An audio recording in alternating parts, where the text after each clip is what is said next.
before we get into this, don't forget to subscribe and hit the bell so you don't miss any new videos. Today I'm going to be sharing with you my 15-month hair update. So it has been 15 months since I cut my hair, and we'll start off by addressing the obvious that I have a fringe now. As you might remember, a couple videos back, I cut myself a fringe, and so this is the first official cutting of my hair that I have done since I cut my hair, but I haven't had a fringe in 3 years, and so I thought, just why not? My hair's already uneven enough as it is, so what difference will getting a fringe make? It's been about 1 month since I actually did it, and honestly, I still don't know how I feel about it. At least this part's all even, mostly, but we've still got the front part, which is quite uneven with the back part. Although, after I cut my fringe, I did do a little bit of snipping at my ends, as I have been doing that every now and then, but I hadn't actually done that in a while, so I thought, might as well. So just at the front, I don't do any at the back, so every time I do a bit of snipping, my hair gets slowly closer to being even. It's still very uneven, but it's getting there, and I haven't been to the hairdresser to go get it fixed up. I'm just letting it grow out for now, and I did do a bit more cutting to my fringe after that video, because that's what you typically do after you've cut your hair yourself. You'll always find some out of place bits and some shorter bits, so I was evening that out until I didn't want to do any more because I was worried I would cut too much off. And so this is the final product.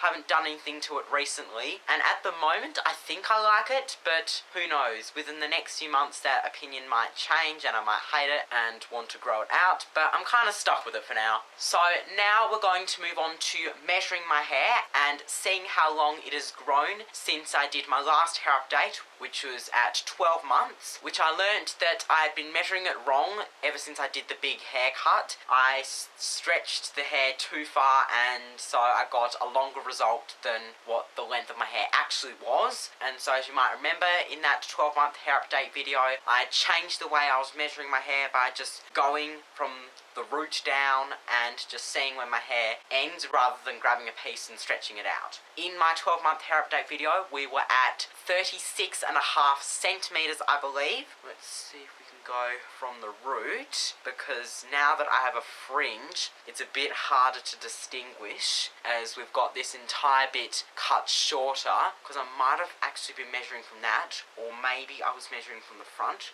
Only one way to find out. But if it's shorter, it's because I have the fringe now. Oh wow! So we are at 40 centimeters.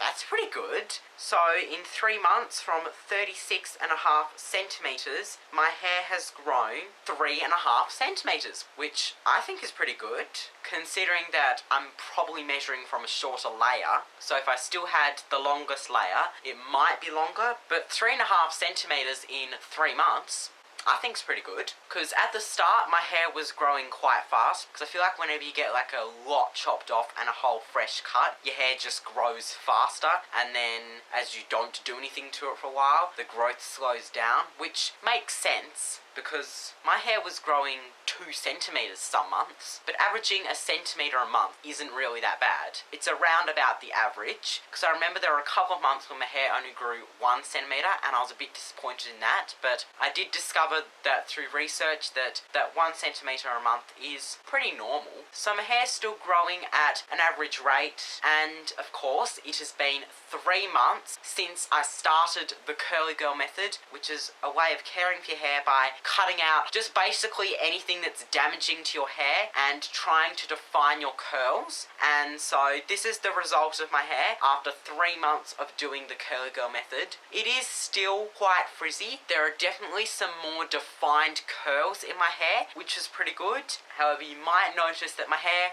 really isn't that curly than what it has been in some videos, and that is because I have been brushing my hair, and the curly girl method doesn't really allow you to brush your hair, at least not when it's dry, but I only do the method about every 2 weeks, mainly because I don't have time, so I do it way less often than I probably should. But I went for the first month of doing the curly girl method without brushing my hair at all, and the only detangling of the hair was in the shower with my fingers when it was wet. And one time when I did that, a lot of hair came out at once because I hadn't brushed it for so long. And when a bunch of hair comes out when you're in the shower, it clogs up your shower drain. So I'm just like, okay, this is not going to work, and I'm really not enjoying having tangled hair. I'm going to have to start brushing it again because I cannot live like this. So I'm sorry, Lorraine Macy, but I just have to brush my hair. I can't not brush my hair. My hair just gets tangled so easily, and getting hair clogged up in the shower drain is not ideal because I really don't want to have to call a plumber in to fix our drain. So I have to brush my hair every so often, at least when I wear it out, which I haven't been doing as often. It can just be a pain to have it down because it's at that sort of like past the shoulders length, sort of long, sort of not, and so I find that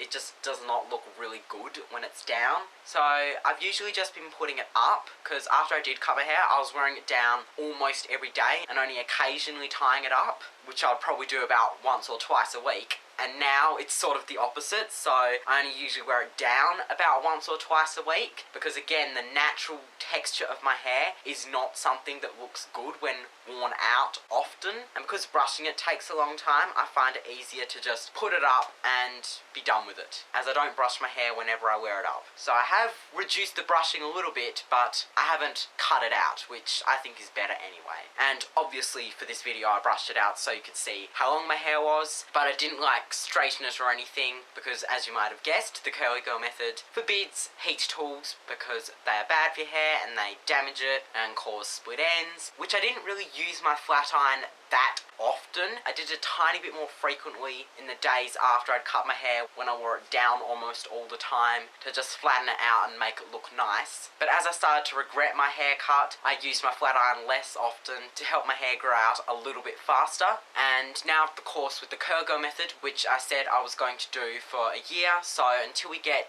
to 2 years after cutting my hair, we'll see what progress we've made after a whole year of doing the curly girl method, which is ages away. Don't want to think about that now. And that does mean not using my flat iron for a whole year, which we've done 3 months of not using my flat iron, so that's a start. However, my school formal is at the end of the year and I want to do something special to my hair, so I'm considering maybe, just maybe, making an exception just this once to be able to style my hair with my flat iron, even though you're not supposed to in the curl girl method. But come on, this is a once in a lifetime formal event before I finish high school, so I should be able to do whatever I want with my hair, right? I might do like some corkscrew curls. I think that would be really nice. But unless my hair texture magically changes to corkscrew curls within the next 3 months, I would probably have to use my flat iron or a curling iron to be able to do that. So I'm not 100% sure if I'm going to go through with that, but I'm giving myself the option of an exception. But basically, that is it for my 15-month